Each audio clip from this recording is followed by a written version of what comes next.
يتفكرون في الدنيا والآخرة ويسألون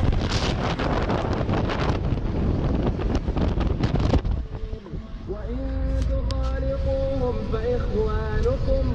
والله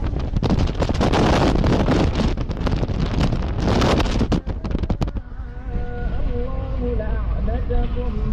إن الله عزيز حكيم ولا تنكحوا المشركات حتى يؤمنوا ولأمة مؤمنة خير من مشركة ولو أعجبتكم ولا تنكحوا المشركين حتى يؤمنوا ولعبد مؤمن خير ولو أعجبكم أولئك يدعون إلى النار والله يدعو إلى الجنة والمغفرة بإذنه ويبين آياته للناس